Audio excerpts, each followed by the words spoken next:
to people, they can say to me, you can't do it. That's the biggest drive that I have, because as a maverick, I always like to prove people wrong. Yeah, especially kind of people who are doing this because they don't believe it, because they are trying to, on purpose, they're trying to demolish the feeling that you have.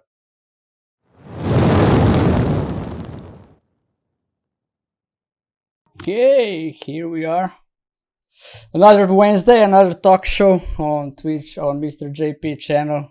Today with us is Miha Krušič, who is my coach. I think in the last active year of hip hop, I did dance one more year, but I think, I got injured, so I didn't finish that year.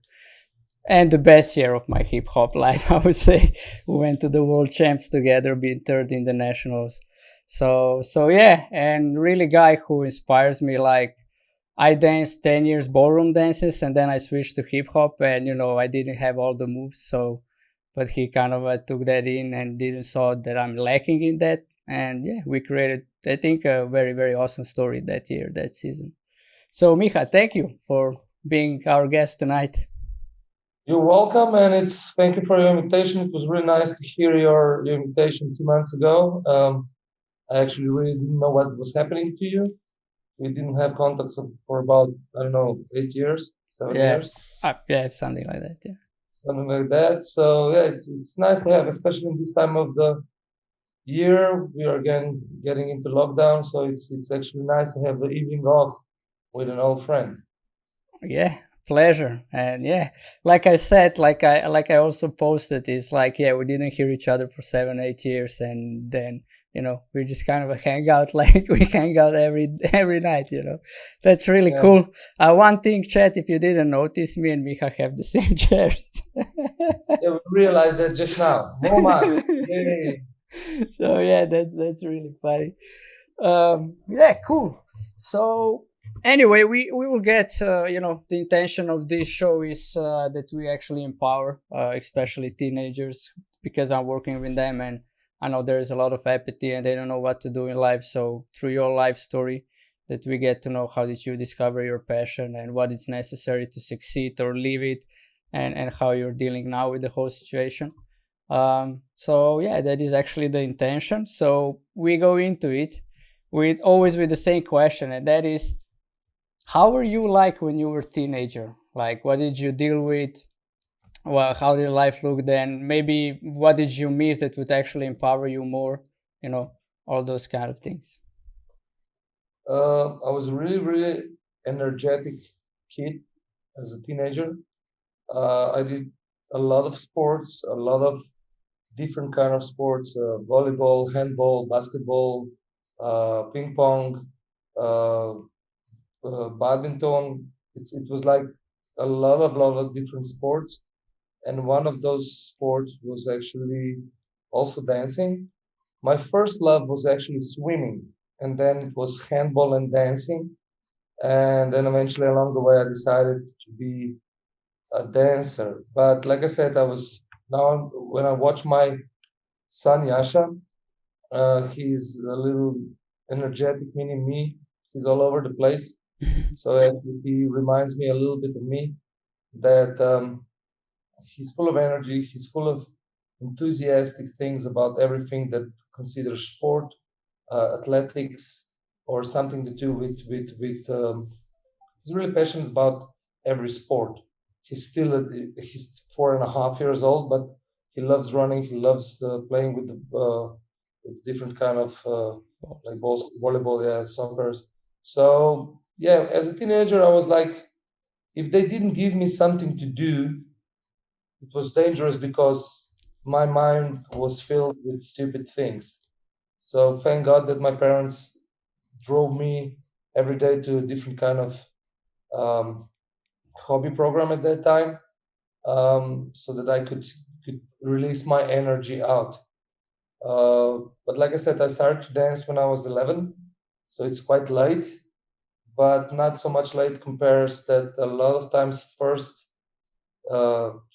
like girls starts to dance, and then the boys maybe later on. A lot of girls starts to dance when they're age of 6, Um, Guys come in later a little bit. So, but like I said, my passion was always something that drives me, and swimming was one of those things. Handball was the best sport ever for me.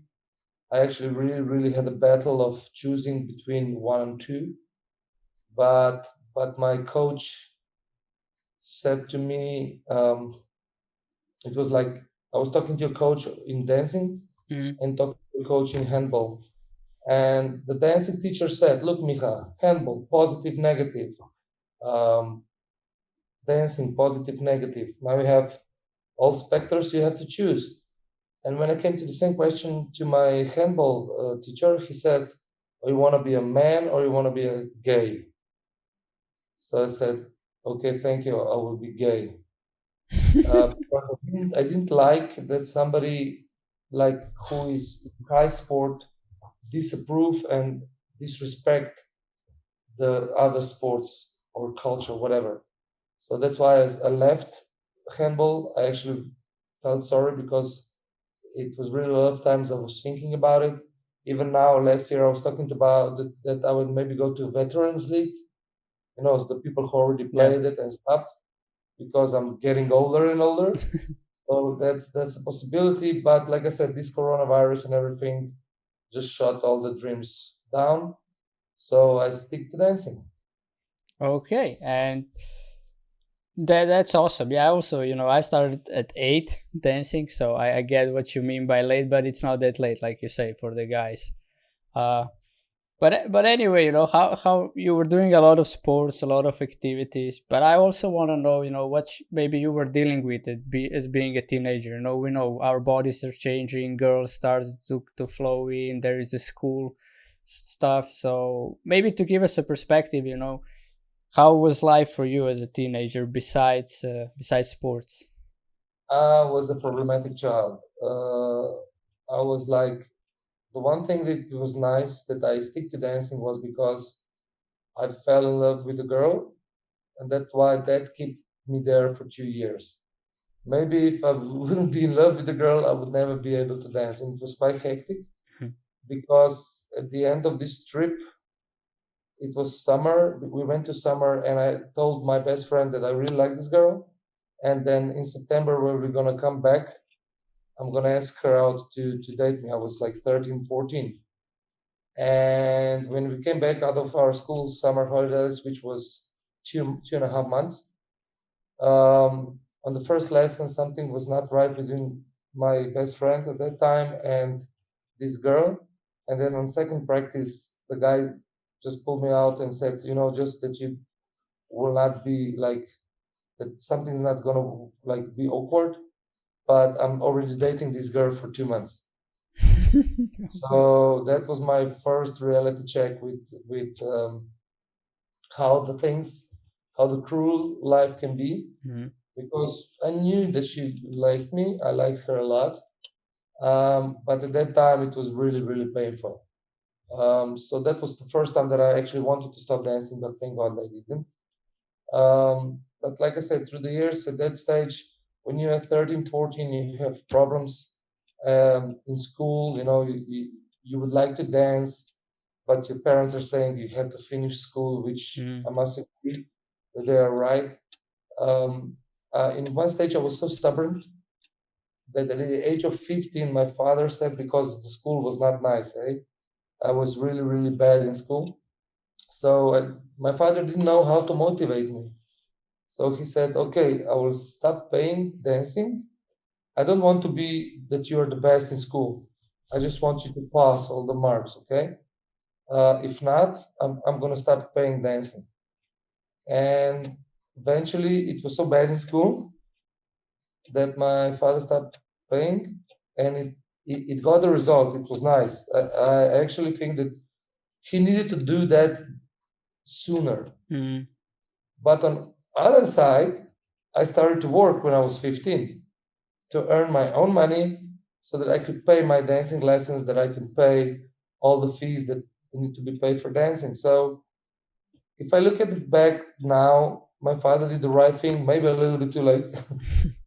but also I started to work when I was 15. So I really learned quickly what money means, how can you earn it, how can you spend it too fast, and to respect everything that you do in life. It matters. And even a lot of stupid things that I did actually when I was younger, the first time that you stole a chocolate, first time that you did something foolish, all the lies that you told your parents or that you lied to your friends or whatever, it's not the end of the world. It's just educating yourself for later on. Mm. Now it's nice to be smart because I already gone through all those phases. But when you're young, you think that the world is ending. I got the injury of the knee. I thought that I would never dance again. My father told me like we don't have money because that was the problem at that stage. Slovenia got self-independent. Mm. A lot of people through those 2-3 years lost their job. Also, my mom lost a job. My father was working in Turkey. We were not wealthy. We didn't have money. Really, we didn't have money. So also one of the things is it was not hard for me to work because now if you ask people at the age of 16, they have a phone for 500 euros. They're all the time on Instagram, Facebook, but they don't really know what work is. So, like I said, it's hard, it's struggling, but it's nice to get those things to go to work for 5 euros per hour. Mm. Because the next time that you're gonna ask your mom for 20 euros to go out for a movie, some snacks and McDonald's, and it's gonna cost 20 euros, that you realize what that means. Mm. Because you may be going to be mad when your mom's going to give you just 12 euros because she will not afford more, and you're going to be pissed off. Maybe you start, I don't know, stealing something so that you could be the same as your friends. But that's wrong. And there's always another solution to a problem. And I always say, in my life, I actually realized there's no problems. There are just solutions. And it depends how responsible you are. Mm. But of course, at the age of 13, you think that you own the world, you know everything. And then when you're age of 30, you know that you don't know a lot. When you're age of 40, you're actually afraid of everything. So it's nice to be brave when you're 13, 15, but it's actually a lot of problems that later on you realize that they don't matter. Mm. They don't matter what people think about you. With me, I'm actually happy that I was like that the whole of my life. I actually didn't care what other people thought about me. I really didn't, because that was the passion that drove me, that I know that I can be different, I can be special. A lot of times I was weird to a lot of people, Mm. but I was always, and I have to thank my parents, they give me a moral and ethical Values. view of the world. Just that you know what's right, what's wrong. A lot of times nowadays, people, they don't know what's right, what's wrong. Mm. They just see what suits them, which is the biggest problem nowadays. So when you're young, it's like, except maybe in our days there were not so much possibilities. I know that a lot of youngsters now, they're really, really confused about so many opportunities and options that they have, Exactly. that at the end, for example, a lot of times it was a study, if you have, for example, you can get 10 to 15 informations in your head properly, Yeah. but you get 1,500 information at the same time, it's the same as you didn't get nothing. Yep. So few information is nice. If you get too much information, it's the same if you didn't get nothing. Because people are getting sloppy and they don't actually go into the thing. They just read the title and that's it. Yeah. So True I know that. that a lot of people are confused now what to do in their lives, but there's always a solution to a problem. Exactly. And that is why I'm doing this talk show, just what you were saying right now. So, when you get the informations from another human being, how they're dealing with life, and not opinionating, right? Not going by opinions, but like, look, this is what I faced with and this is how I dealt with it. So maybe it gives you a direction how you can do it as well, or pop you an idea. But let me get back. You said you never cared about what other people think. You knew you want to be like, not that you are special.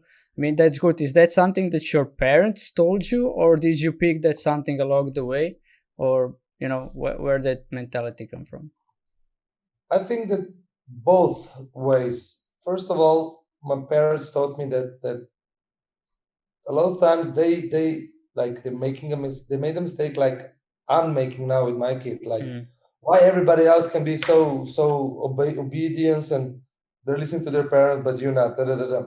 And I catch myself a lot of times realizing that why all the from the neighbors' kids can be home at 9 and you guys have to be home at 11. Why I have to worry all the time? Those kids are all grades A. You are all the time having problems in school. While but that's just something that parents use, and I actually see that I'm using this myself, but I'm trying to reduce it. That's one thing. I hate it when somebody did that. I didn't care about it, and it actually just fused me more to say, "Fuck off." I don't care about what those people are. I don't care about this is my life. I'm gonna do it like a From the other hand, I saw what other people are doing, which was not bad. It was actually right, but it was not like I wanted to have. You know what I mean? Yeah, got it. For example, everybody else is saying, "Why do you have to drink? I don't know, 4 beers. Don't you have enough one?" I agree. You know what I mean? Or why do you need to go out till midnight? Why don't you be at home at 11? I agree, but still, some of the things was combining, and they were right. A lot of times, I said to myself, "Why did I needed to drink 4 beers? It was two. It would be perfect, You realize, and why I need to be till midnight? Because if I went home at 10:30, I would be nice." Yeah. And later on, you realize. But the point was that my parents taught me, if you will try to change the world, be unique. Okay. But in the same times, when I crossed that border, they said to me, "Why don't you be like?" So like I said, it's difficult to be a parent, very difficult. I realize now that I have my own child, the hardest job in the world. You are actually loving your son or daughter, and you would give the world to them. But on the other hand, you are not my friend. Yeah. You're a parent. I need to guide you through life. If I give you everything, in 20 years' time, you're gonna hate me. Realize that now. You understand it now?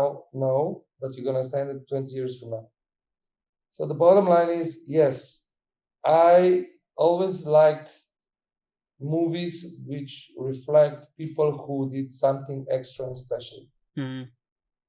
I always want to be somebody who did something to change or to make a better day to people. But that means a lot of times that half of the people hate you and half of the people loves you.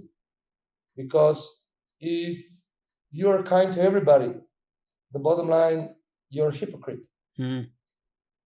I'm being okay. Of course, you can be nice to everybody, say hi, how are you? Of course, but you talk to everybody for 5 minutes every day, and if you meet 20 people, that means that you're 2-3 hours just talking to them to help them.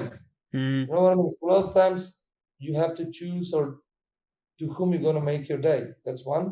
And second of all, through my profession, I realized that I can educate people through dance, because my dancing lessons were not just teaching people how to dance. Yeah. There was a lot of lives sayings or experience that I had in my life.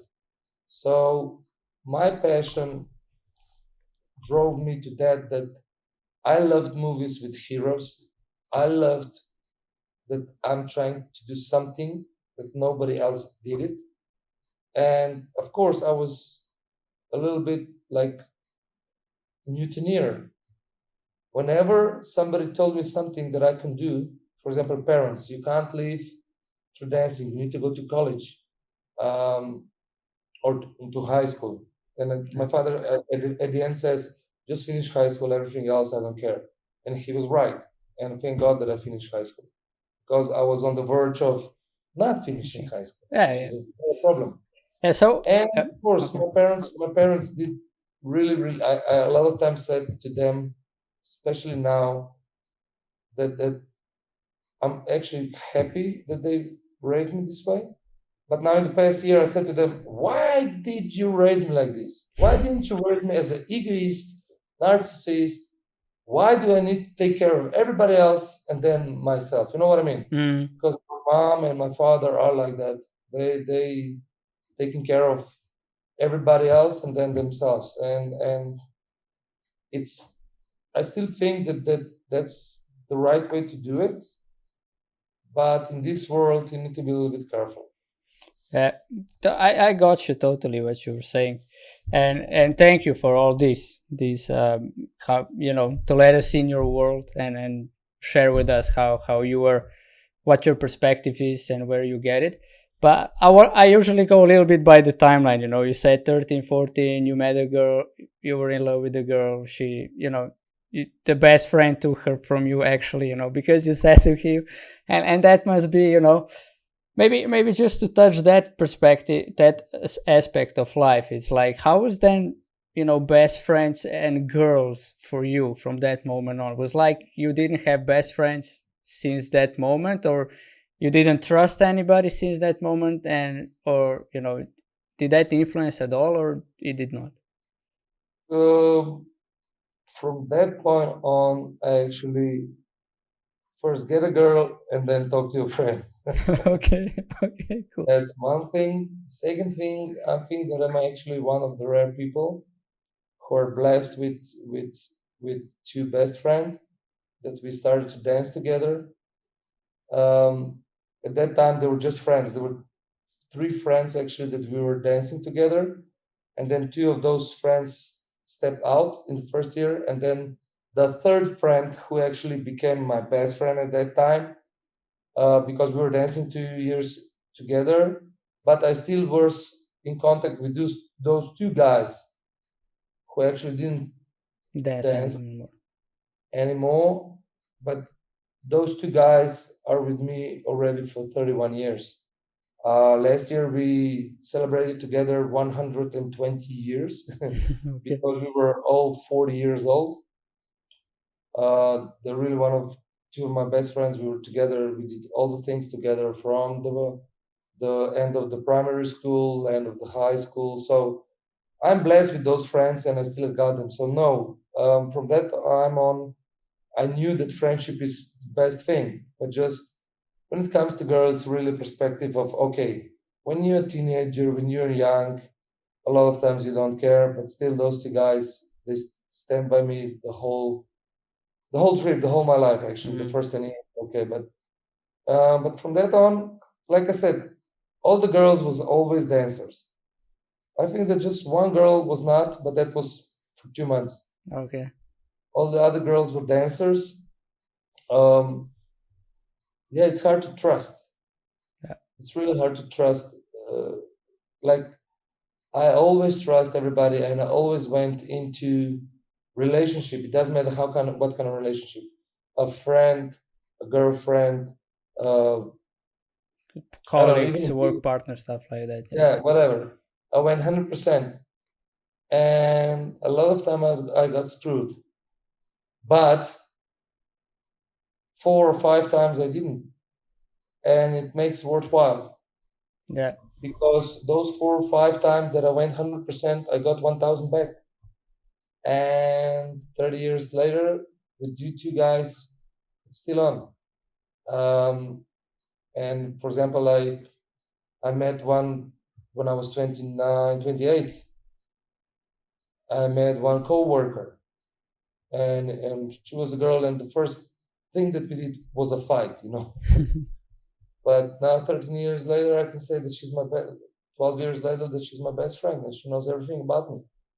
But that's what I'm saying. When I went 100%, you can always get burned, Yeah. always. But if you don't get 100%, you don't know what you're gonna get, and maybe you will miss something. Yeah. Of course, you learn when you have to work or when you are in pain. The world is not something that it comes to you, but you have to work hard, and it's difficult. Even now, in this time, for example, I'm 41 and I'm battling like hell. Yeah. With the relations, with friends, with business, and it's hectic. But I always realized, and I always knew, if a baby has a toy and 20-year-old guy has a car of 5,000 euros, and I have a car of 40,000 euros, and you, Yerne, took all those cars away, I realized that we all have the same problem. Even if my car was 40,000 euros, that guy was 5, and the boy was for free. But they took something away from everybody. So I know that all the problems are always, but how to deal with them. And that's the conclusion of this thing is, yes, it hurts when your best friend takes somebody that you like. Yes, it hurts when you may be loved and you start something, and then that girl goes with somebody who you know, or stories are different, or they promise you the world, and 2 months later you just get a phone call, and you gave everything to them, your heart, your banking details, you gave them everything, they know your darkest secrets, and then 2 months later they call and say fuck off. And it's bad, it hurts, but you get back on your feet and you're going to trust again, and you're going to get burned again or whatever. But that time that you give yourself in, you know that you are the one, and that's what's the most important thing. Yeah. Of course, keep a little bit secret to yourself, pin code of telephone, bank accounts. Don't share those things. But a lot of times, if you share, you get back. And people are egoistic. People are strange. So yes, like I said, it will not get better, but you're gonna enjoy it more. And if you know that it can go bad, you will enjoy it more until it goes bad. When it lasts, you more appreciate the person who is next to you, who brings you dinner, who brings you flowers, or you bring them flower, who surprise you when you're in a bad mood. Those things really matters when they last. So yeah, I still trust my friends, and I still trust your partner. People in the world. Yeah. I mean, that is awesome what you're sharing, in a way of that you were not hooked by it, because more or less everybody in life are getting heartaches of different kinds, lose people like their close ones or their loved ones, partners and stuff like that. Like you said, they cheated on you, or they just broke up with you and stuff like that. And it's really something we can all take on, is keep on trusting. And one thing I pop in mind is actually with you, that while you were sharing that, is that I say, my truth can never hurt me, so I can openly share it with anybody. And yes, some people might use it, but they can, like, if I share the truth, they cannot really use it against me, because I'm okay with my truth. But it's not like this, because I guess it depends on what levels are we now talking about, and what levels what levels of life you're playing. I agree with you, but the problem is that your truth is relative like mine. Yeah, okay, yeah. But at least if you're being honest, that's the point. I agree with you. If you say honest, like you say something what you think, that's perfect. Yeah. No, I also meant by my truth is, what I did in life. Okay, then I agree. Everything that I did in life until this moment that I'm here now with you, if I'm okay with that, nobody can use that against me. That's what I meant. That's what I meant by my truth. No, then that's what I agree. Yeah, and it's other thing that we can take from you is also, live life with no regrets. Like, I know that you did things and you probably have regrets, but you keep on trusting. And if you would have regrets, you probably wouldn't be trust or resentments. You would be cautious. You would turn into the guy that you were saying, why your parents didn't raise you as a egoistic, narcissistic, stuff like that. Exactly. Like, everybody makes mistakes. Right. And when you are 15, you can say, my mother or my father did something wrong. When you are 25, you can say, okay, my mother and my father did their best, but they did this wrong. But when you're age of 30, then it's time to say, okay, my parents did their best on the disposable time that they had, money, all the sources that they could use.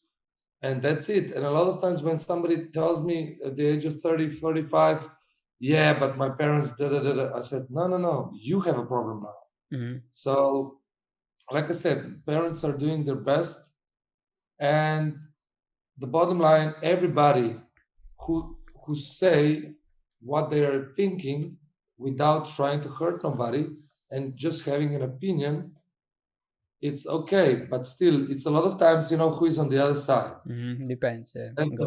Because the different that I realized, and that's a good thing, maybe to share it with your viewers, is one is experience and one is an opinion. Yeah, definitely. For example, if you are asking me something and I tell you something, and you ask me, is that your experience? So that you can actually say, I did this and maybe this will help you in a way, that's okay. But if somebody has an opinion, everybody fucking has an opinion. Yeah.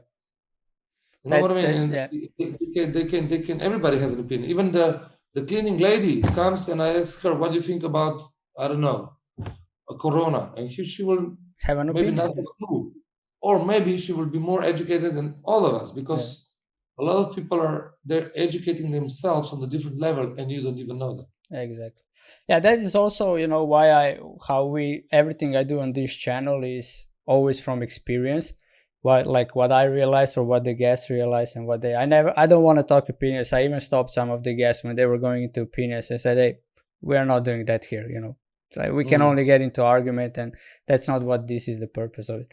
So let's get back. You were training. So what dances were you actually training at the time as a teenager and then on? Actually, when I was a teenager at 11, I started with the we called it at that time. We call it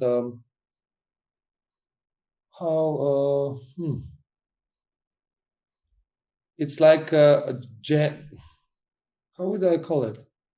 Like a general dancing school, which means that you were dancing for a year and a half too, and you got in touch with all the dances: Latin, ballroom, a little bit of jazz, a little bit of rock and roll, a little bit of ballet. At that time, no dancing school was teaching hip-hop. They didn't have a clue. Maybe it was a hip-hop song, but they were dancing jazz. There was no clue what was that. And after 2 years of that, they actually gave you a chance, but it was not actually a chance, because all the guys who were good, they went to Latin and ballroom because there were not a lot of guys. All the girls, usually who didn't have partners with Latin and ballroom, they went to the jazz. And a lot of times, I know that a lot of people will kill me now, but if you didn't have a rhythm and you were really tall, you could go to rock and roll. Okay. But of course they have rhythm, I'm joking. But those were the three things, and at that stage I started to dance Latin and ballroom, and I was really, really mad when I stopped, when I was at the age of 16, 17, because I realized that my parents and I put so much money into it and so much effort into that I was a Latin and ballroom dancers. Like I was like 12 in the country, or I came to that stage was C, B, A level, and C was the beginners, B was intermediate, and A was like open perfect. Class. Yeah. So, and I came to B Latin, B ballroom, and which means that I got some knowledge. And later on, I decided, because I lost my dancers and then I couldn't get a new dancer, I decided to go to jazz, because in the meanwhile, while I was searching for the dancer, the jazz people invited me for their practice. And it was so interesting because I was the only guy. And there were two girls. And the second exercise, I will never forget, it's called tabletop. you come to the hall, there are 20 girls in front of you, and they start to warm up, okay, good. And when they put their arms up and they go tabletop, Yeah. Okay. you should see me like, okay, whoa, I love these jazz. And from that time, I was really in love with the jazz. With the girls course, in the that I jazz did. class. Yeah, and no, but I learned a lot. Yeah, But I yeah, was okay. again motivated by the girls, and to be honest, the most beautiful girls are in dancing. Beautiful, intelligent, they know what it is. But like I said before, I really at the end I said, how much money did I spend to Latin and ballroom, and I will never use it again. But see now, 4 years ago, 25 years later, or 20, we started Strictly Come Dancing in Slovenia. And I was the one who can actually combine all the dancers, because all those old school dancers who are actually Blackpool winners, Kreitzer, Matej, really, really guys, they all know me, and they know me and remember me as a Latin and ballroom dancer. So they know that I'm not the best, but they know that I know things about Latin and ballroom. And with all the experience from hip hop and jazz world, with the formation movement, because Latin and ballroom is two people together. That's it. They don't have a clue about formation, masses, and so on and so on. And also my experience of the TV, that I put 2,000 numbers on the stage of Pop TV, helped me a lot with that. So, but to go back, yeah, we'll get to that. Dancing jazz, we couldn't afford, because we didn't have money. So it was quite okay that I danced this. I started to teach when I was 15, and I started to teach hip hop once a week for 2 hours. And I was Okay, teaching, where did you learn hip hop that you started to teach? but hip hop was my love all the time. I actually started to teach hip hop from the basics of the books that we have from this primary school that I was talking to you about. So, first of all, hip hop. Well, just a second. You said books. Yeah, I'm talking about books of how to teach. Okay. So, for example, let's go back. There was no television, YouTube, or something like this. Okay, guys, nothing. If you see a hammer step, and if you saw a Michael Jackson was on MTV, and you need to record it on, wait. He have it. He has it. Really?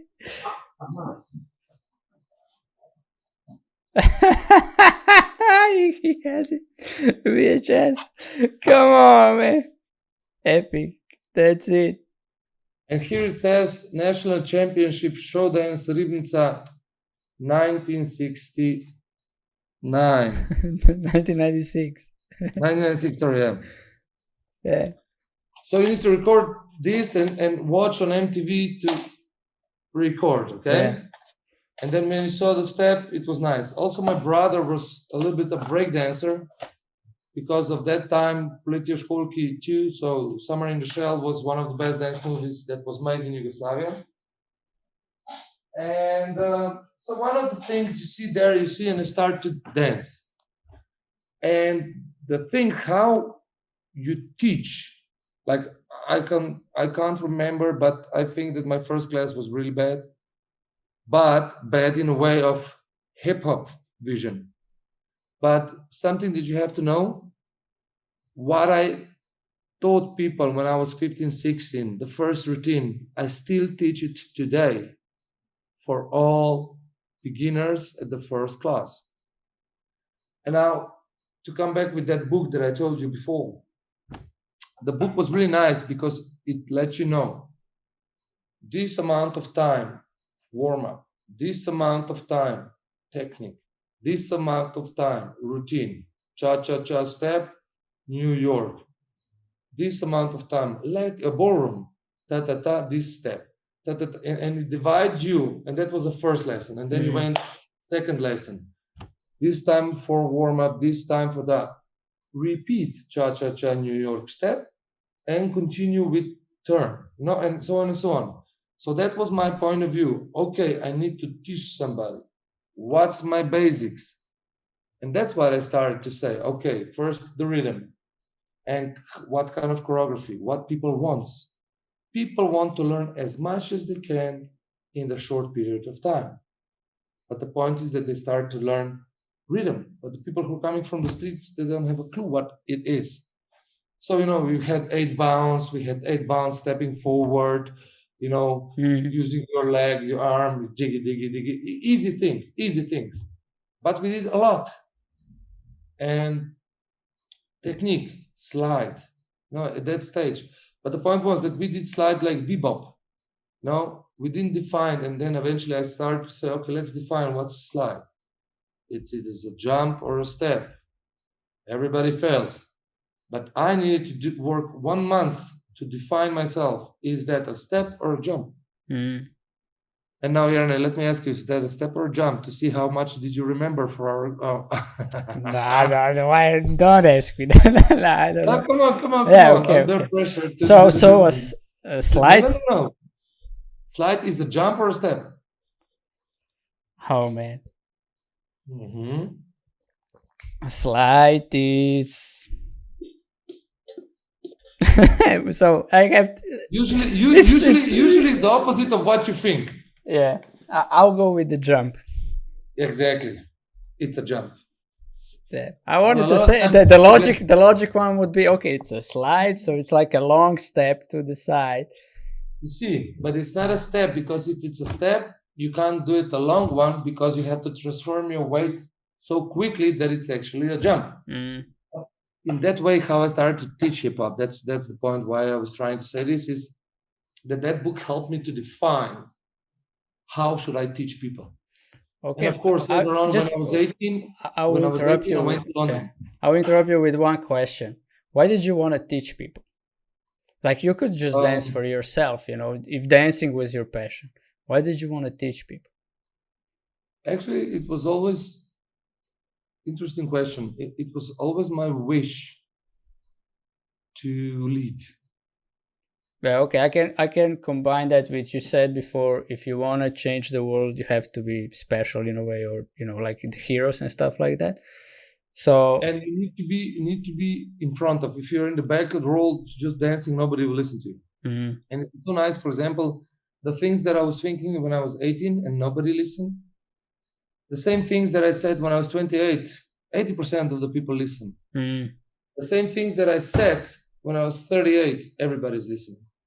And now I have the objective of, like, people arguing with me, but don't you think? No. This is like this because I have 20 years of experience and you have 2, 1, Yeah. Well, and so nice. For example, Facebook. Now, yesterday, they threw me something out 11 years ago. The same thoughts that I have today. Which means that I didn't betray myself. Yeah. I changed. I developed. But in the center, I stayed the same. I still think the same things.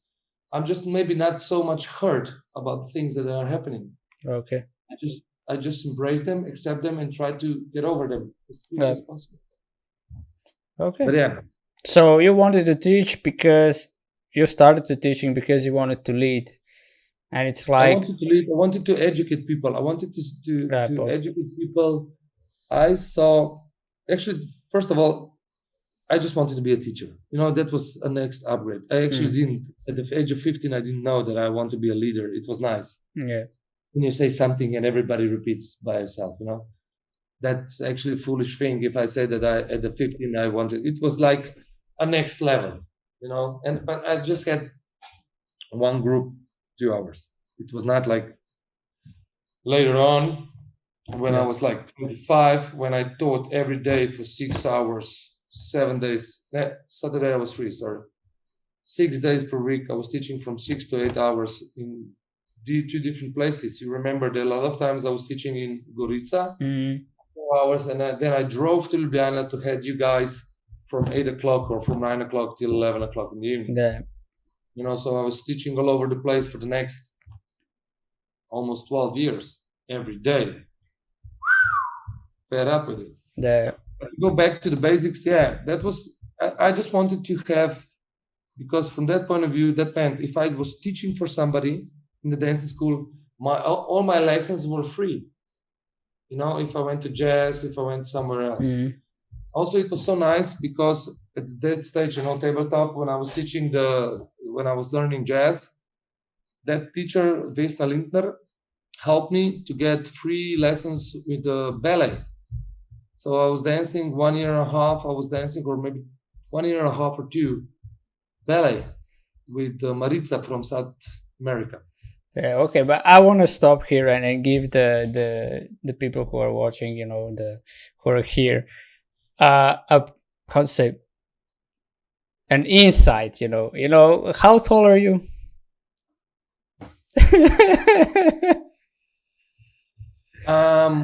193 centimeters. It depends. If I'm talking to somebody who's trying to screw me, then I'm a little bit longer. Yeah, so 193 centimeter tall guy is dancing ballet. I mean, No, at that stage, I already had 95 kilos. Yeah. Now I'm having 110. Yeah, but what I want to say is that's a big dude dancing ballet. And I was no, I'm not saying no, I'm just giving a perspective for the people, that anything is possible. That's my message here. So you're a guy who is really tall, right? It's like a basketball player. Like imagine, I think Goran Dragic is something like that, or Luka Doncic is a bit higher. I mean, imagine Luka Doncic dancing ballet, right?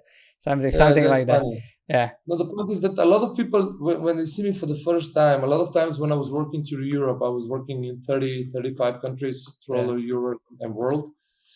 A lot of times people didn't know me. They just said, pick up Miha Krušič from Denmark airport.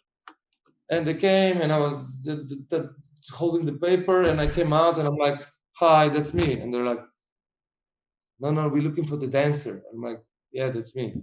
Yeah, exactly. Because I didn't realize I was too tall, too big, too everything, and that was I want to expose that because it's like, we as a human beings are dealing with a lot of these, people are judgmental and stigma and stuff like that. So, you as well, right? You're being 193 centimeters tall, 100 kilos. If somebody would say, that guy is a lifter or something, I don't know, he's a fitness guy, he's, something doing. And then you move. Then when people act, when you start dancing, when then you get it. Then you get it. Okay, cool. Now it was nice because 4 years or 5 years I didn't do nothing. And now, ending of this, the first wave of the Corona, I was shooting one video because now I started to be a producer and director of videos, and I did my movie and so on and so on. And we had 3-4 hours of break. And after 4 or 5 years, I did one proper, like a commercial video. And it was so nice, a response of the people, because they didn't know. And actually, I surprised myself. I still can do 4 periods. Did you saw it? I didn't check it, to be honest. Oh, okay. No. It's your choice. I like the response. Okay, cool. You invite me to the show and you don't check my video. No, I get it. The joke. Yeah. At least you're being honest. Yeah, always. I mean, that's it, man. Because I know, you know what? When you're being honest, people can take it. And when you're being dishonest, people, you would just know if I would say, yeah, I watched it, and you would look into my eyes and you would know. It's like, I would ask you in a few seconds, I would ask you, what did you saw? And immediately a lot of answers will be wrong. Yeah. So I agree with you. If you're honest, you actually give the ball to another party on that side. So in that choice what to do, even if they don't agree with you, like I always say, and that's actually one of the things that leads me through my life. We don't need to agree. We just need to understand each other. Exactly. Sometimes you're right, left in the politics. It doesn't matter. You're still a human person, a human being, a person who has feelings. Okay, we don't agree about politics, but we understand each other. You know what I mean? It's something that brought me through life a lot of times when maybe I didn't agree with somebody, but I understood his perspective of it. And I tried to be like, I try to respect that, to be respectable to people who are thinking differently. Yeah. So to understand them, but not to agree with them. Yeah. Which means you don't need to get into the fight with nobody. You just say, okay, that's your opinion. I understand it. I don't agree with it. Yeah, exactly. And that's the peaceful way to get out of the arguments. Okay. Especially if somebody doesn't want you. Yeah, if somebody doesn't want you in your life, sometimes people will miss it or not. That's their own choice. Eventually, a lot of times you made the choice that you don't want somebody in your life, or he was a stupid person, or he was a really nice, but for you it was not okay. And that's a lot of times. Well, even for me, a lot of times I know I'm so lovable. I think why, but a lot of times I know who I am. It's like I'm harsh. People are afraid of me. I don't have a clue why. But because of the hair, I look like that. 5, 6. Oh! Yeah, exactly. I mean, you just said before you're 193, 110 kilos. When you say something, it goes wide. But it was so nice when actually now I started to teach again after 5 years, and I teach in Cooper in Fiona Dance Studio. Yeah. And it's so nice because the first week we had so much problem. So many people wanted to quit. So many people were afraid of me. But now after 1 month and a half, they know. And they actually got the sentence from me that every group has. And that is, don't be afraid of me when I shout at you. Because when I shout, that means that I care. Because I'm shouting to get you into your maximum, to push you forward, to teach you more. When I'm going to be quiet, when I'm going to say, okay, 5, let's go on. That's a pathetic way of saying, I don't give a shit. Yeah, I know. I how to say, I did experience that when you were teaching us, preparing us for the nationals. We got everything from you, and it was amazing. I mean, that was like, I thought so much from you, like you said before, on this teaching level. I thought then afterwards a little bit as well. I used one of your routines when I was living in Denmark, and they invited me to one sports school that I would lead the class of HipHop. They wanted to. So they have a dancing class, so they want to give something else besides Latin and ballroom. So yeah, and it was amazing. Yeah, and just what you're saying, yeah, awesome. I mean, yeah. And if we go back where you were saying about the video, and then we went into this. After 4 or 5 years, you did 4 periods. But let's go back. You said you were teaching hip hop. So you were at 15 teaching hip-hop, but on the side you were training ballroom and Latin. No, actually at that time I already stopped. Okay, and you were jazz. So when I was 15, 16, started to teach. Around 16, I lost the dancer, and I was searching for the dancer, but trying to get because we did one modeling show with the dancers, and they needed guys. So they took some of the Latin guys, especially those guys who were not with the dancers. So we did that for 2 years, and I started I was waiting for the right girl to come, but actually I started to get more into jazz and ballet. But now you ask me, but what about hip hop? Yeah. Hip hop was my way of living. Okay. I did hip hop every day, but it was not dancing. All right. Okay. It was a way of life. Of course we danced, of course we did, but it was not. While we're talking about ballet and jazz and Latin and ballroom, that actually happened on a way that I was going into practice, learning, but it was learning jazz, Latin. At that time, it was called street dance and disco, and it was not hip hop. So when you said that it was your way of living, what does that mean? That means that I love the music, old school music, hip hop. We dressed like that. So who did you listen to? I mean, who was like the best musician for you at the time? From that point of view, it was different, because now they're gonna say, oh, but at that time DJ Bobo was one of the German artists who had the American way of doing it. DJ Bobo, yeah. For me, LL Cool J. for me at that stage was not Against the Machine, but Public Enemy at that time. Public Enemy was then another one who I cannot recall right now. What about the rap music? Did that hit you as well, like the Tupac and I mean, that was all in that. Look, Tupac was okay, but for me, those rappers, like a lot of time, were like, if you're not into rap, you're not into hip hop. And I said, oh, you're stupid. The hip hop culture was so big because it was an emotion. Okay. Short period of time, I was dressed like a hip hopper. Then later on, not so much. But then eventually, immediately they said, but you're not a hip hopper because you're not dressing like that, Later on, I dressed like a gypsy with the sariko. This is like Indian thing for the past 10 years. And everybody's saying, yeah, but would you like to be an artist? You look like an artist. You're not like a hip hop. And if people all the time are dealing with what you do, they don't have the time to do what they want. So if you're in their own way and if you're the thing that they're talking about all the time, that means that you're on the right path.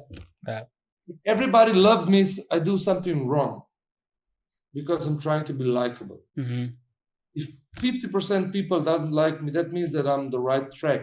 But not because I'm being nasty with them, but because they hate me because I did it.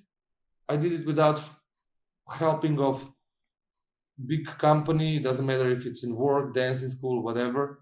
I did it on my own. I had my idea and people supported. Still the biggest concert in 2003, Siddhartha. So many. The first handicap show that I did was in 2005, 2006 in Slovenia. I did the first Slovenian short movie, and the big movie will come. Needed to come in 2022. Now it's going to be a little bit more because of this coronavirus. But hip hop moms, the hip hop ladies. I started in 2001. But who am I? I was 22 years old when I did Siddhartha for 33,000 people, the biggest concert still in Slovenia. Nobody did more than that. With 65 dancers, I was 23. You know what I mean? It's like, now I'm asking people who are 23, what did you do?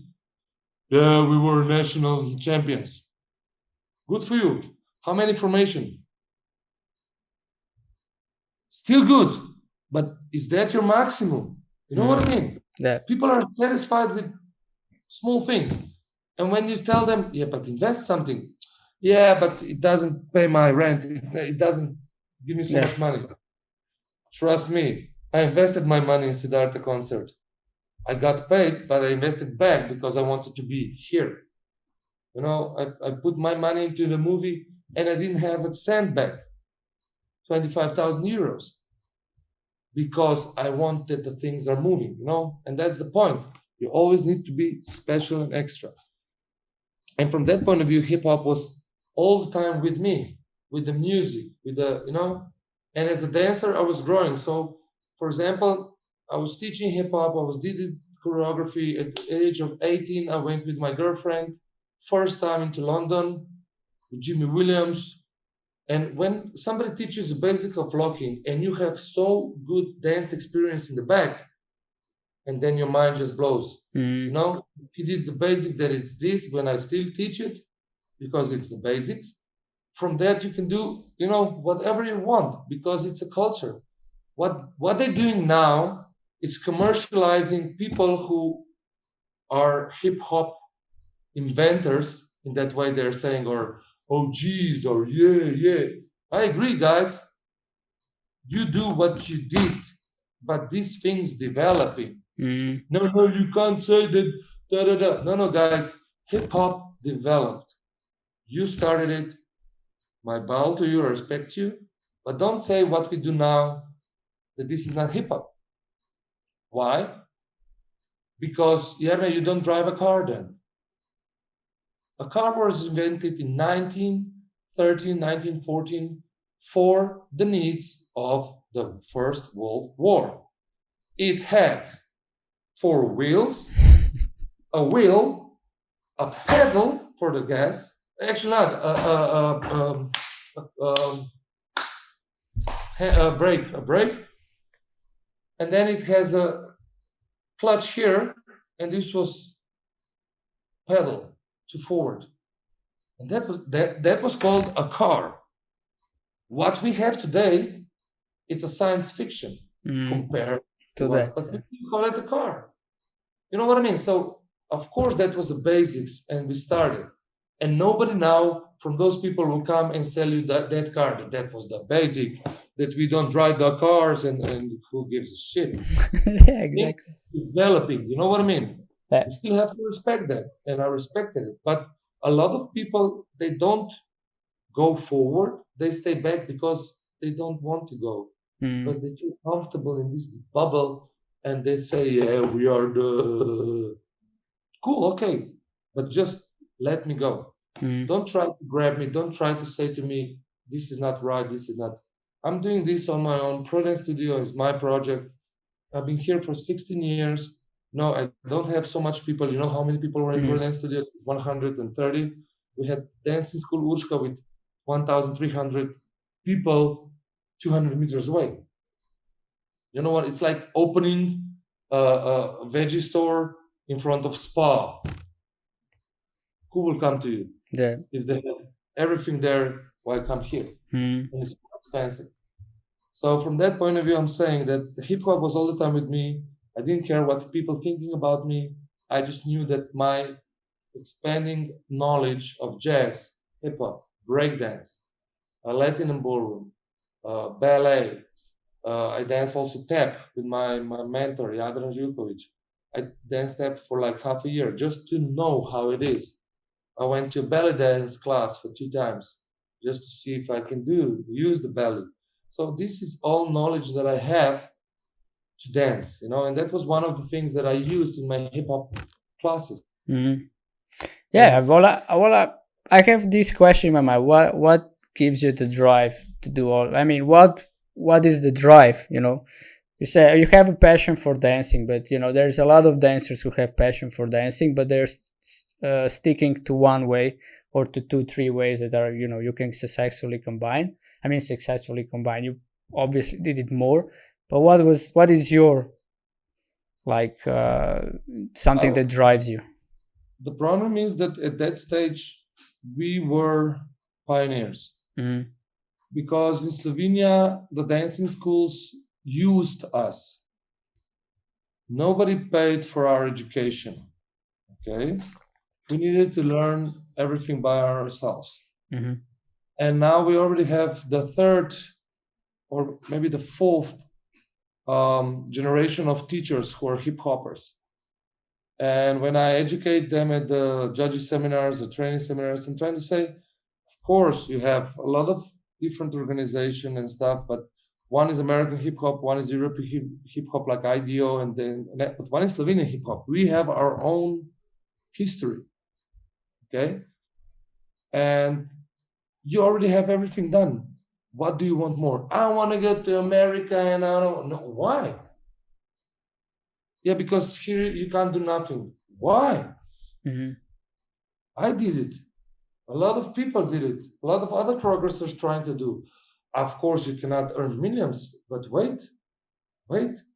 15 years ago, nobody knew that we could have 10 professional dancers earning just from dancing performances in Slovenia. 2 years ago, 12 of not mine professional dancers, but professional dancers who were mainly working with me, because I had the 80% of all the shows in Slovenia, were earning between 1,000 and 1,500 euros per month for 10 months, which was wow. Is it possible in Slovenia? So if this Corona would not be here, you know, we would went to go to do a movie which would more commercialized dancing and professional dancing in Slovenia, and so on. I know I did a show about a series of 45 minutes long about professional dancers in Slovenia, from scratch to come to the whole to the last number on the stage, which was filmed by national television, you know, which was, I don't know, 25 years of Slovenian whatever, 30 years, sorry, 30 years, 35, I don't know. So it's still a lot of things that you can do in Slovenia. But people now, they don't have drive. I have always something bigger, you know? Yeah, what is that drive? Drive for what? What bigger? Like, what is your when will you say I mean, I'm also doing one coaching, and they say, whatever context you have, if you really want it to fuel your life, it has to be so big that you cannot achieve it in this life. So that means that you will really put your maximum out. So yeah, I don't know if you agree, but what would be yours? It's like to give people or to give the society, community, because obviously you are about the community. So yeah, how would you say it? Yeah, how would you like define it? South Africa taught me a lot about community and all about the unprivileged kids and how to give back to the community. That's one thing that South Africa taught me. Slovenia has that, but we are really like neighbor. If it's a big crisis, we go together. Immediately when the big crisis is over, we go back to our own garden. What is the drive? From my point of view is, when I was waking up in the morning, the first thing that I thought about was dancing. When I went to bed, it was what I want to do in my life with dancing. All right.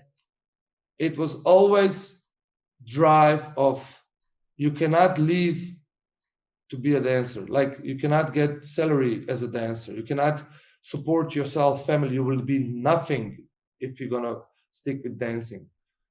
And I'm here. And I have a loan for my flat, but I have it. I have a leasing for my car, but I have it. I have 2 studios. No, I'm paying rent, but I can do this. You know what I mean? That's a drive. To people, they can say to me, "You can't do it." That's the biggest drive that I have, because as a maverick, I always like to prove people wrong. Yeah, especially people who are doing this because they don't believe it, because they are trying to, on purpose, they're trying to demolish the feeling that you have. Why would you do it? For example, a lot of dancers that I know, they are supported by the government, not me.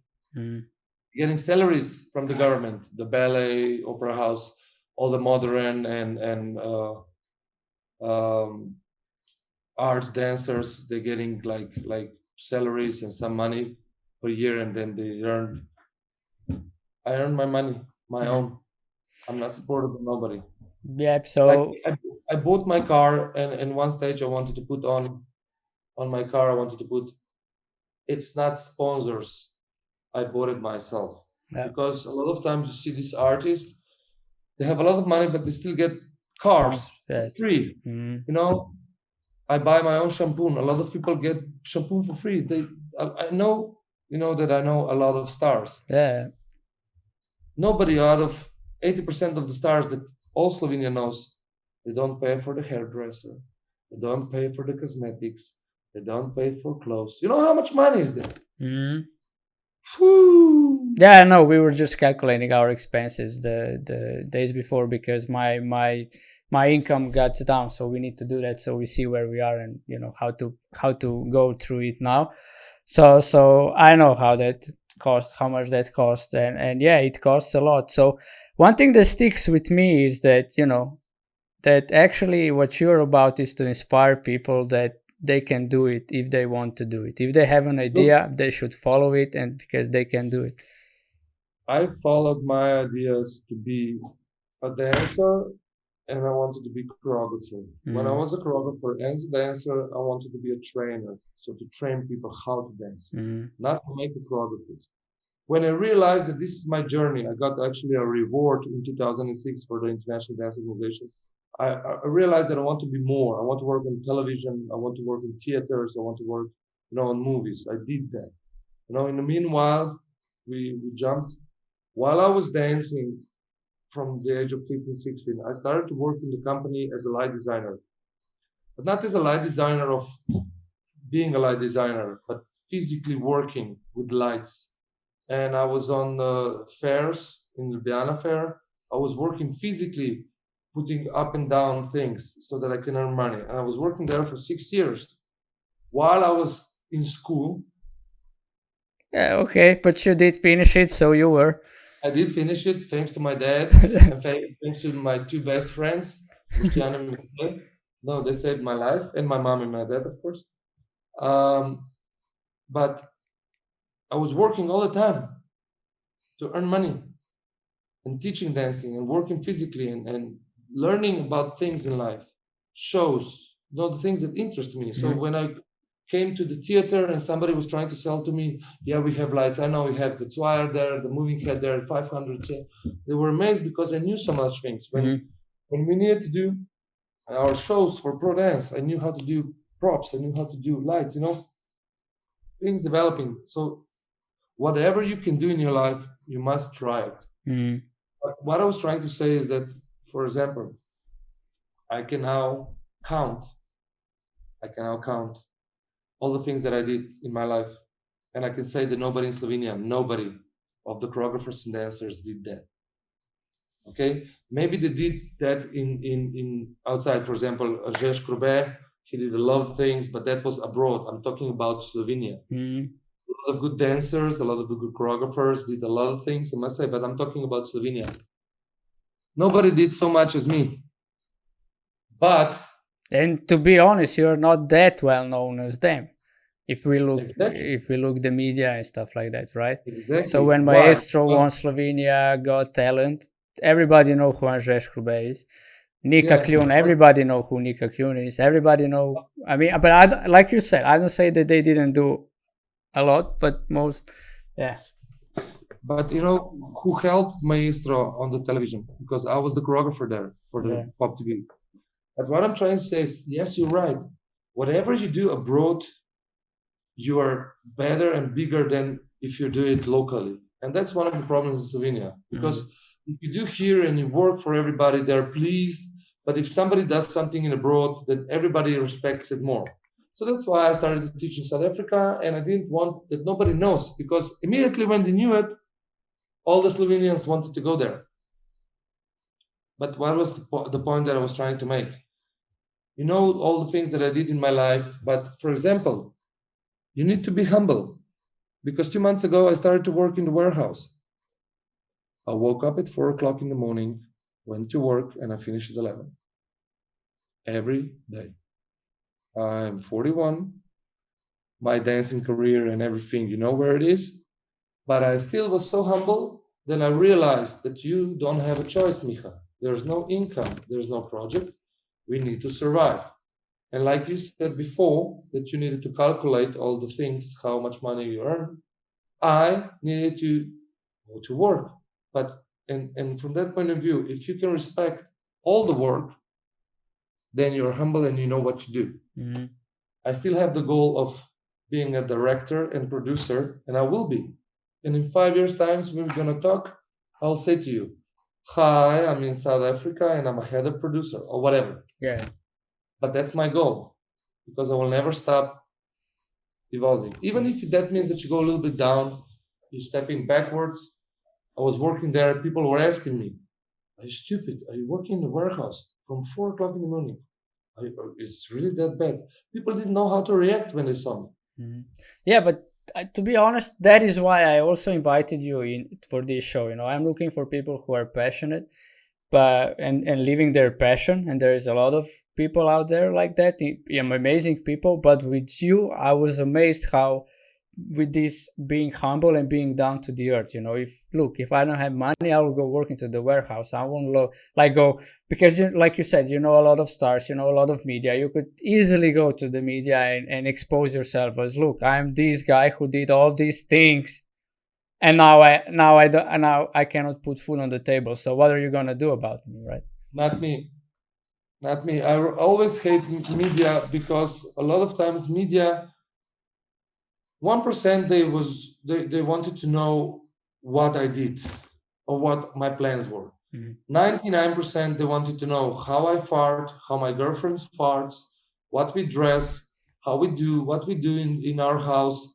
No, and I know that the people who are buying this want to see that, but no. my life for public is what I do. My personal life is my personal life. Okay, once in a while you say, but for example, if it's 80% of interview of what I do in my business and a business and 20% of personal, I will say a lot of them. I'll say that Yasha, what he likes to do, like I told you that he's a runner, with no problem. But if we were talking about 1% of what I do and 99% of what Anna does, what Yasha does, then I will be like, yes, no, maybe, because you didn't invite me because I'm Miha Krušič with somebody with, what happens at home. I'm somebody who did something in my life, and that you ask me how, and that's the point. And of course, I will tell you if you ask me about son, or I will tell you about my son. But I hate media because they corrupt the words. They make it more yellow pages. They make it more, sensational. Wow. It's like, oh my God. I love this move. I remember it from the practice. It was just like, oh my God, it was like that. And and I agree, and I agree with you, and I totally understand you. But to get back, that's why I invited you, because I wanted to present also to everybody who is watching. You can be so much successful in what you do and really driving and living your passion like you do, But when it, let's say right now, when most of the artists and choreographers and stuff like that, people who works on project, hits the bottom, which is the reality, you But said a lot of they did. Yeah, and when I called you to do it, you said, I asked you, Miha, how you're doing, and to be translated, you said, man, it's fucked. I'm fucked. That's what your response was, and I totally got it. This Corona thing, but that's the truth, and that's the reality. And then I asked you, so how are the things? And you said, look, I'm working in a warehouse, and I was surprised as well. Because I know how much projects you do, and anybody who knows anything about the business knows that you don't do it for 100 euros, but it's still that, yeah. No, it's the point is that I had a problem for 3-4 days because I didn't have a problem to work, because I worked physically in my life a lot. The point was that when you came somewhere, people recognized me. They were shocked, Eventually, they respected that. Somebody didn't. Somebody was trying to screw me over. The pallet of the third floor, they didn't want to put all the drinks down so that I could carry them. I carry it every day from 2.5 tons, to carry drinks. But it was nice work. I enjoyed it. I really enjoyed it. I didn't want to think about nothing. I was just physically active, putting music on, that all the shelves were nice. It was perfect. I really am I'm thankful for the people who they took me. But the season was over, because it was enlargement because of the summer, they needed large amount of drinks. They needed extra help.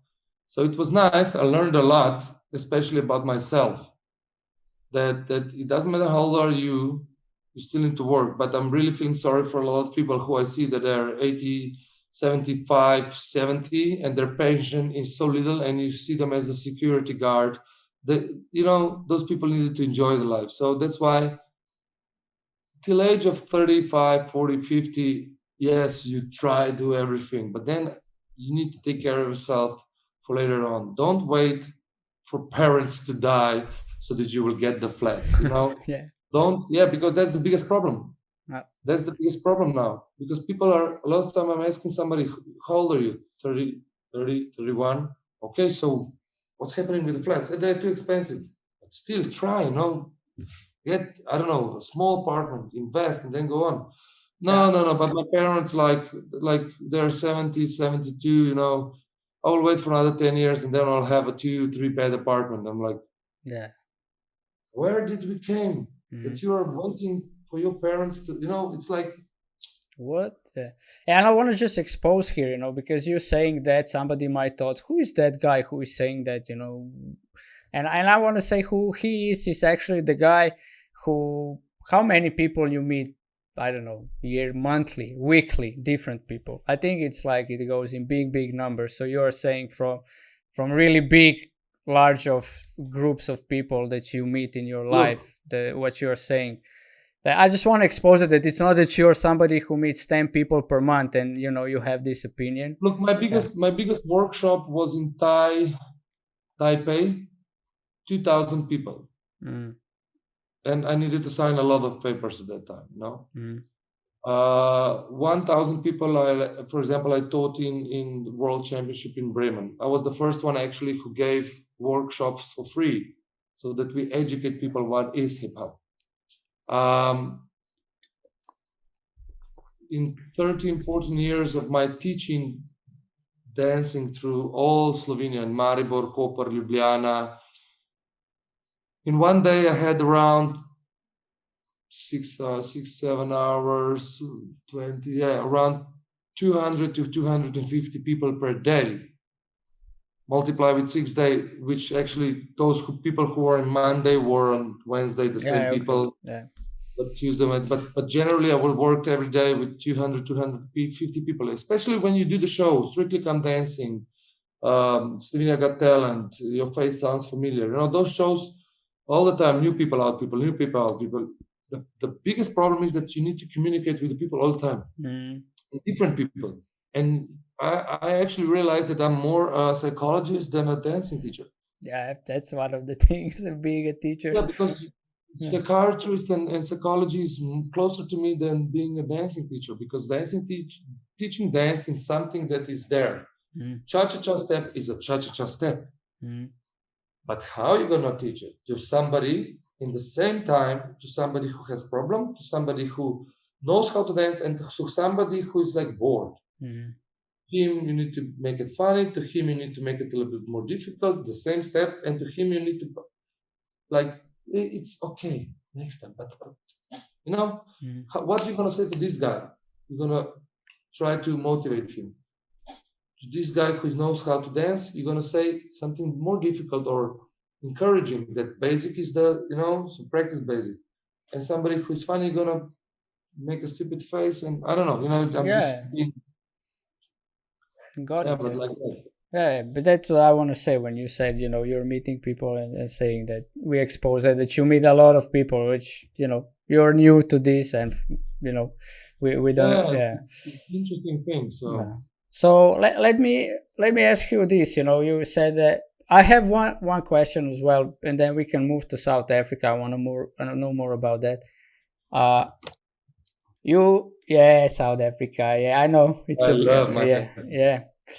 I know that, and they love you. When we went to the World Champions and they came there, they were like, "Oh, Miha." It was crazy to see that, and it was actually inspiring to see that. But yeah, when you do big formations, that is my question as a guy who dances, and I have huge respect for everybody who do choreographies. But, you were doing formations in a stadium, football stadium. I mean, that is not 20 people to put in formation. That is like thousands,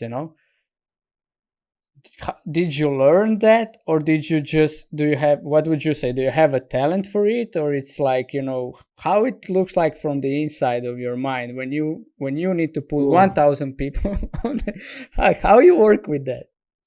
Okay, a lot of times I'm saying people, if you want to be afraid, come into my mind, because a lot of times when I do this formation and stuff, it's a mess. I see things before it happens. But the problem is that it's difficult. Of course, you start with a small group. When I was the age of 18, started to teach in Bled. That was my first national, we won, and I had 7 girls who were amazing. They were called Tachke. They were really, really amazing. They really, really were good. And I was working with 7 people, and then I started to do formations, and the better the dancers, the more you can play. And I'm watching now 2004, 2005 formations. And I must say that they are better than what they did now in the past 3 years in our nationals, because, I'm not talking about the style of dancing, because that's better. But the theme, the formation, these new people, they don't know what to do, And that was the next level. And through those years, I was trying to get into the bigger picture of television, theater, which is totally different perspective of watching. Because when you dance, it's you watching that way. When you judge, you watching that way. But when somebody looking, which is different, because if somebody is looking and it's not a television, because now, for example, you have this space, it's a mask up, it's some lights on your left side, your camera is giving me perspective. But if you have a wide perspective, I can watch right, left, and that is what makes 100, 200 people on the stadium. What you're gonna make that people are gonna watch. Somebody can be naked here and everybody gonna look there, and you can change the transition, and when it's gonna go back, it's like a magic, And yes, no. Yes, I had the balls. No, I didn't know what to do. It was like, Miha, you need to do the stadium. For example, the opening of the stadium in Ljubljana, it was together 200 people. I didn't have a clue the first practice what I'm gonna do, and it just goes. You push yourself into the ocean and you swim. Eventually, you have the experience. You're afraid, and a lot of times it was the same thing with the Siddhartha 2003. You didn't know what to expect, and you did your maximum because you were afraid that nothing's gonna happen. So if you do a maximum and it happens well, you're happy. If you do a maximum and it doesn't go well, oh well, I did my maximum. Okay, I need to learn more to get, Yeah. So whatever people are doing in your life, whatever you do, go 100%. You don't have nothing to lose. Or you're gonna fuck up 100%, or you're gonna do proper 100%. You know what I mean? It's like I always said, if you make a mistake, make it 100%. Yeah, while you're doing 100%, yeah. Yeah. And the saying that I always had when we were on practice, I said, guys, if you do 100% and you make a mistake, was I upset? No. But if you didn't do 100% and you make a mistake, I was yelling at you guys, you did push-ups and everything, because come on, But yeah, what you put in, you demand of people you teach, and I think that's leading by example. And yeah, I remember this when we were in practice and we were practicing for the nationals, and the girls had the girls had a special part when they need to be more emotional. When you said put emotions into it, and they were not doing it, and you said to them, girls, when you're with the guy, you don't touch him like that, right? But you do it gently, you do it with the feeling. So stop dancing like that and start dancing like that. And I was like, man, why is the biggest problem? I was really amazed by that. Yeah. I exaggerate. Now I don't do this, but I really hit myself. Some people really get it. Yeah, but I'm still red after that. But because people are making me so angry because they don't get it. Because I'm really there, and less teaching in Blade, I was working in Blade for 15, 16 years, almost 17. And I thought that I'm going to live there. I thought that I'm going to own the studio. But then the politics and the parents, the money and everything went away. But bottom line, what I'm trying to say is that I gave my soul there. I really taught that people that emotions and everything. But after so many years, when you really hurt yourself, because back in the days, people were really, really trying to work, trying to get. Now these new generations they don't have the feeling. They don't have a clue what's happening. So. Yeah, but I mean, that's why I'm doing this show, to actually present to people how they can, approach life, what different people can give different perspectives, and sometimes somebody saw themselves in the guest, somebody else, and that's the point. And yeah, if one thing we can take from you today is definitely 100%, and if you do mistakes 100%, you got something new to learn. And yeah, I think I got the answer on how you do choreographies. You basically did small, and then you grow, and then you get a challenge opportunity to do 200, and you could say, no, I'm not doing it, guys, I don't have experience. Or you could go like, okay, let's try it, why not? A lot of times I didn't realize, but the fortune is on the side of the brave, because a lot of times I did some of the things which were not like meant to be. A lot of times some routine that I still look from the back, and I don't get it. I didn't do that because it's too good. You know what I mean? It's like some of the things that happened, and I'm like, whoa. How did I do that?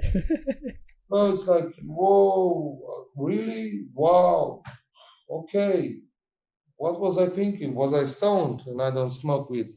You know what I mean? It's like you just need to follow. A lot of times making a mistake is actually growing. And on all levels, and it hurts. It hurts like hell, especially the person who I know that I am, because a lot of times people are, but why do you do everything with emotions? Because I can't do nothing else. I do everything with emotion, and that means pluses and minuses. So if somebody like is good to me and I give him all the pluses, it's perfect. If somebody is bad to me, whoa, you get all the minuses. And today I read something that it was really interesting. Not that you have a lot of friends, just that friends, they don't want to be your enemies. They're not really friends, but they actually don't want to be your enemy, because they realize if they are, that it's not gonna end well. Yeah, because they know you how you are. So maybe they will not be your enemies, but they're not your friends, but they're still on your side. Because a lot of times for me it's or in or out, I don't care for people who are like mellow or yeah, we can be friends, but let me call you once a month. Look, I don't know how many people are watching this. Yeah, I don't know. Currently it says 5, but Twitch is counting only the ones. Yeah, quit. Live, yeah. So fuck off, man. I if I need a friend, I will be 100% or no. No, I don't need. I have my friends. I don't need another one. I don't need colleagues. I don't need calls. I need. You need people who you can rely on, and that's it. Exactly. Awesome. Okay, let's touch. You said we kind of get the picture. How you're dancing, why dancing, and stuff, and teaching especially, and what gives you the drive. Let's touch now South Africa. How did you end up there? I mean, how did a guy from Slovenia is teaching? I mean, it's not a problem. I know guys who are teaching dancing in Singapore, or in China or in Japan, but South Africa, I mean, I don't know many Slovenians that go down there teach dancing. No, now actually you can know them, because half of them I brought them down. Yeah, okay. But how? But in 2004 it was like this. I was working in 32 countries all over Europe, and South Africa came on the championship. They came in 2002 the first time in this ID organization, and then they didn't do well. Everybody was pleased that South Africa is there, but they didn't do well. So in 2003 they came again, and they didn't do well. So they're starting to ask people around who's the best one for to get them into this groove, move, and so on and so on. And to every country that they came, of course, every country was selling their best choreographers from Denmark. But the third and the fourth name was always me, because I was working in Moldova, Germany, Norway, Denmark, Austria, And also at that time, the vice president, Michael Vance, said to me that it would be nice that I go there. So I went the first time there for 10 days. I worked with approximately 1,500 South African dancers. I was one of the rare actually people from overseas. They say overseas, like to work there. After 10 days, I met a family who is still my family today.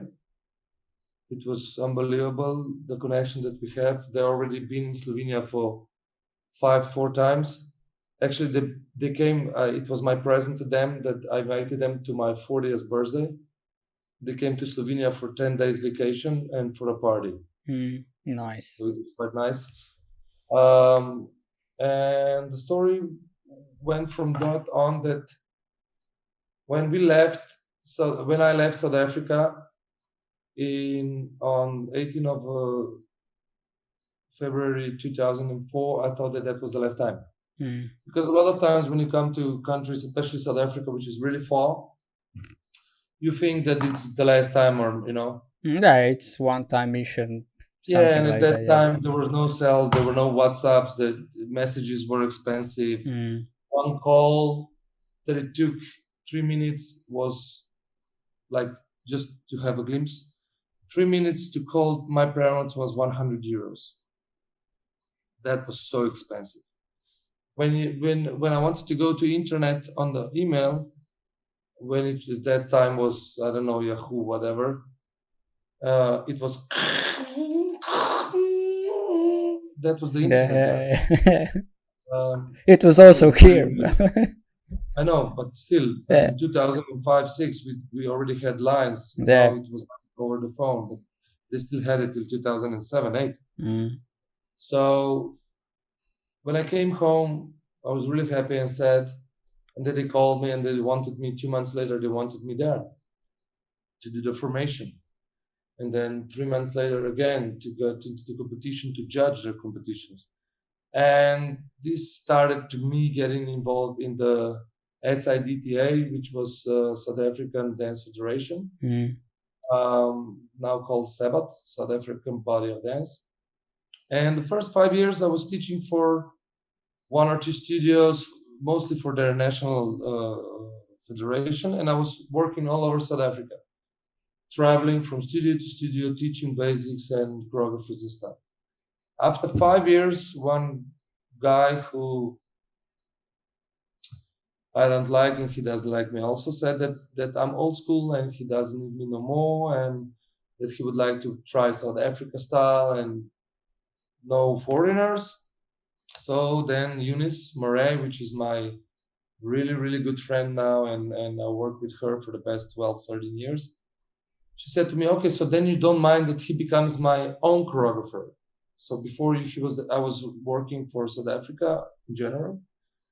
And they said, no, you can have him. He's old. You're not going to do nothing. So in 2009, we started to work together. And from that on, South Africa became better in hip hop than Slovenia. They always were in front of the Slovenia by the medals.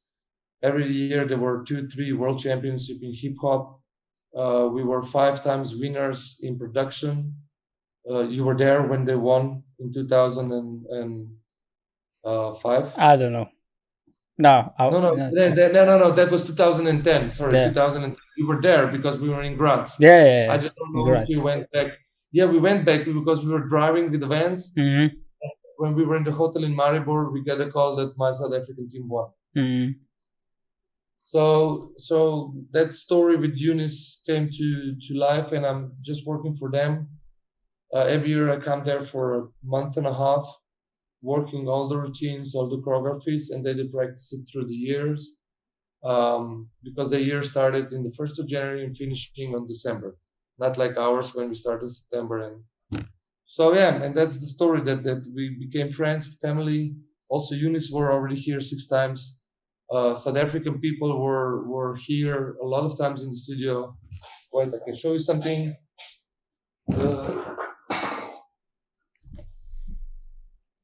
Amazing. I mean, this guys, it's one of the top people I know. It's like all heart, full heart, and Love him. Even though I I'm just saying when you go away that it's that you're one of the top people I know full heart and that I love you. Even though we are now talking after probably 9 years since that World Champs. I don't know. I think no, since World Champs we didn't have any communication. I think No. when I said from the when see you guys and you say good job, it was you and one girl who was like co-coaching us. She was your like deputy. I don't remember her name. Oh, Nah, I think she was from Bled. Vesna Alpatina. I think no, it was Tina was the curly one. I remember her, and then it was Vesna then. So when I said in the when bye, because I was studying in Denmark, I just came home for the World Champs. That was it. But okay. What do you want to show us? No, I cleaned the studio now and I found these pictures. Oh, amazing. You see me in the middle, and this is South Africa, and the other one, well, actually, they were in the studio. It says Team South Africa visiting Team Prudence, October 2011. Yeah, nice. But you know all the team, Yeah, I know the team. Yeah, I know the team. Because they were mixed Prudence adults team with South Africans. No, that's the team we went to the World Champs. Exactly. Yeah. And then later on, when you were in Denmark, they came to Slovenia for practice. Yeah, nice. Or maybe you're here, or you're not. No, I don't think so. I'm there. I will remember if I would take picture with them. So awesome. I mean, what I also want to always through the life of the guests want to always point out something is like if you are following your passion and you do your max, like you were saying, the opportunities come. And you would never go to South Africa if you wouldn't do your max and teach around the world and follow your heart. And then the opportunity come and you were almost banned out of South Africa because that guy said that. And because you were the guy who you are, you probably impressed Eunice and, Yes. She a lot of times, also in Slovenian Dance Federation, also in a lot of things that I did, I always get an opponent. I know that you always have to be respectable, but I always say what I think. And like you said before, I don't want to not discharge, but disrespect somebody. But I know what I think that is right because of my experience, not because that's my opinion. Yeah. And I did a lot of things in life, and that's the only reason that keeps me going. A lot of people hate that because long term, a lot of people will realize that they're shit because they're selling bullshit to people and they're still earning money. Know what I mean? Yeah, I get that. I mean, there's a lot of imposters out there, and there are a lot of them. And it is what it is, and everybody in the end, I say, 5 minutes before you die, you will know if you live the life you wanted to live or not. And I usually say to people, ask yourself if that 5 minutes would be from that moment until 5 minutes. Is this the life you want to live or not? And if it's not, do something while you still have time that it will be life worth living. Because you never know when is the end. Yeah. Okay. And another topic that I always touch with especially people who are in relationships, and it's just because that is important area in human life, I would say. It's like, and I know that I know you, and you had at the time when 10 years back you were having a struggle in that area, and I told you like in the when we talked to each other that I was really happy when I heard that you and Anna are together, and I just want to know how that goes. I know you're a father and you said that is the best thing ever happened to you. So maybe a quick insight on that. What is the fuel, or what is the point hard thing in the relationship between you and Anna that it's working and that you're raising a son now? It's like ups and downs. It always is in every relationship. That's one thing. The second thing is that combine us, it's Yasha. This is one of the best things that happened to me in my life. I'm not sorry because everything happens with a reason and the right time, but I would have kids when I would be 23, and I couldn't, or I would be divorced 2 times already. So, and Yasha is one of the things that happens to me, and it's nice because I think that now he teaches me again to remind me of the things that I already know, just that I need some upgrades, and it's perfect. Like I said, it's if I would win a lottery, I would have or adopt another 2 kids, and I would be a parent, because we talked about before that I wanted to be a leader, I wanted to be choreographer, I wanted to be the trainer. Now I realized that the next stage, okay, be a director, producer, blah blah blah, but that's career.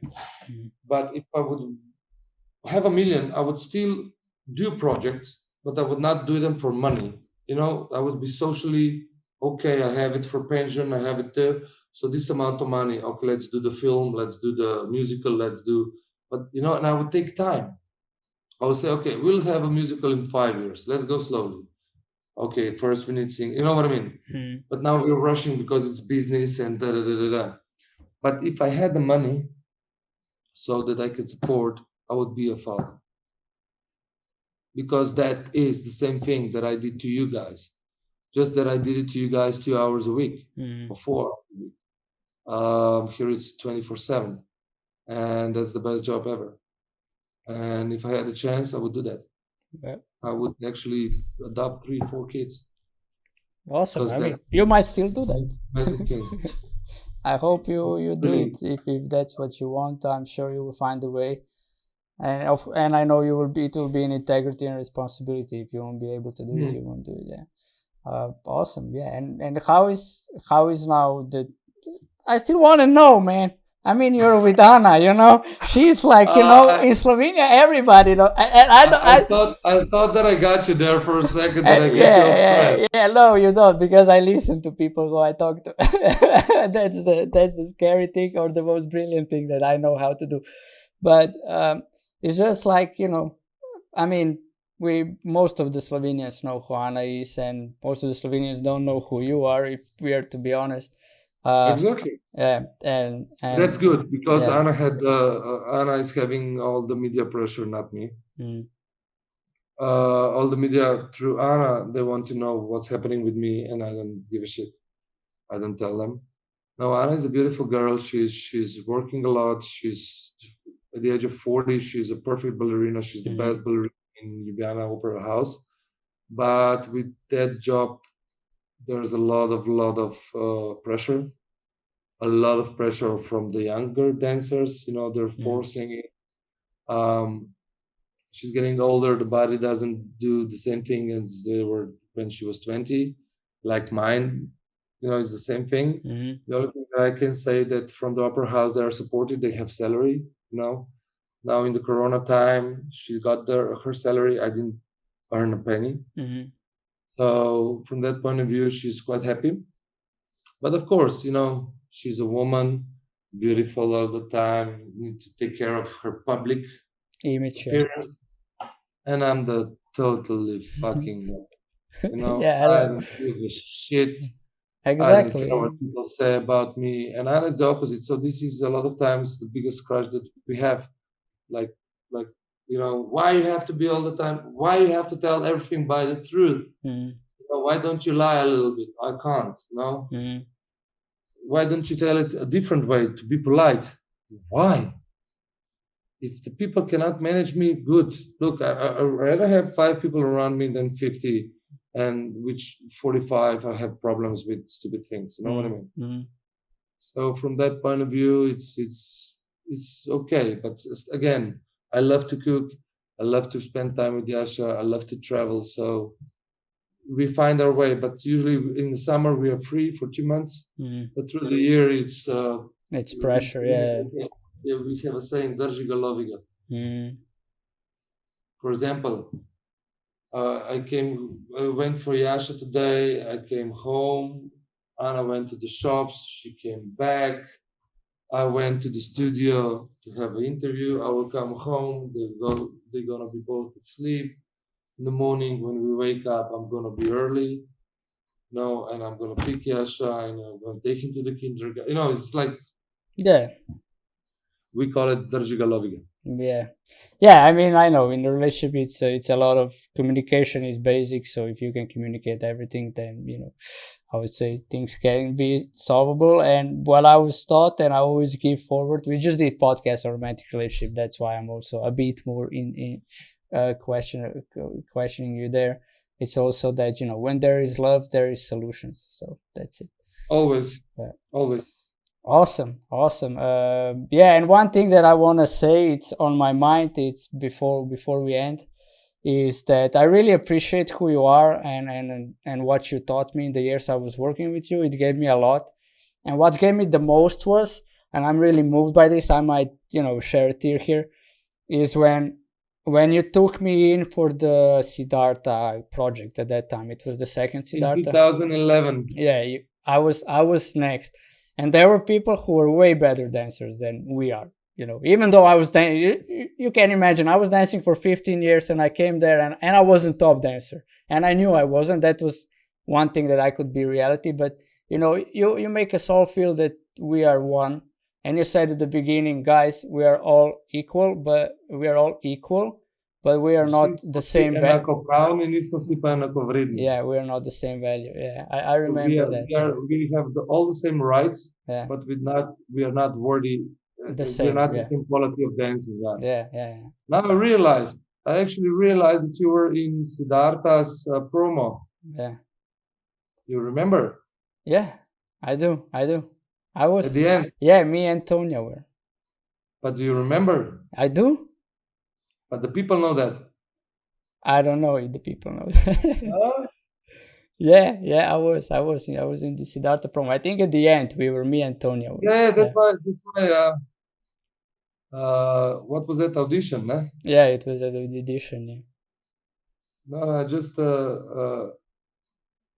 don't know what's with this YouTube. It doesn't put it out. Yeah, and I just remembered, because there were we who were not the same worthy, it's like, especially when I was younger that time, you kind of compared yourself, and then you see these guys who are also younger, and it's like I didn't feel like I belonged there, but because of you, we did. No, but everybody who works there were one part of one family, and I realized how I don't think that people will recognize you here.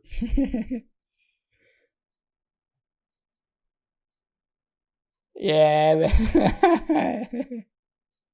You're actually the same. Yeah, actually the same. I'm the same. Yeah. Just a little bit older, a little bit more I guess I need to compile all the videos that are about me online, and then just make a. You have to, the people know what you're doing. Yeah, what I did. Yeah, that was good times, and yeah, you made them brilliant. So thank you for who you are and who you're being, and that you said yes to this. And yeah, I hope that you know what? It's my pleasure, and you know what? When you talk to me like this, and what you're saying, it means that it was not for nothing, and it was worthwhile. That you become a good man, and I'm pleased that I was part of this, the part of your journey, and thank you for having me. Yeah, thank you. Awesome. So yeah, this talk show will be also packed in a YouTube video, so I will post it on. You can then share it with your followers and people who are having interested in you, so they will also see. So yeah, I think what I also want to do here with this talk show is to give the guests something back. So if people want to get to know them, you can say, hey man, check this. In 2 hours I said everything that it's worthy about me, and that's who who you're dealing with, and get to know me. I think that we did a lot, that we talked a lot. There's still a lot of things to talk about, of because course, always but it was nice to. Yeah, the focus is always on how did you find your passion, and how the journey was, and what is now necessary for you to live it, and keep on living it, and what gives you the drive. And I think you said everything on those areas, and everything else is a bonus, and that's it. I think that you did a good job. Yeah, thank you. Okay, chat. Well, this is it for the talk show today. Next week, another one in English on Sunday in Slovenian. The guest will be Jure Marold. Whoever knows the Instagram probably knows him. He's a blogger, journalist, having a family that he shares on Instagram. Really cool guy. 1 year older than me. We went to the same school and did play basketball together, and he was also happy to say yes to this. So yeah, can't wait for that. And until then, it's gonna be some Call of Duty action. We play tournament on Saturday early in the morning. It's gonna be a wild one. But yeah, that's how you do. That's what you do when you live your passion and do it, and follow what Miha said today, 100%, whether you do it right or wrong. So that's it. Bye-bye. Bye. Bye.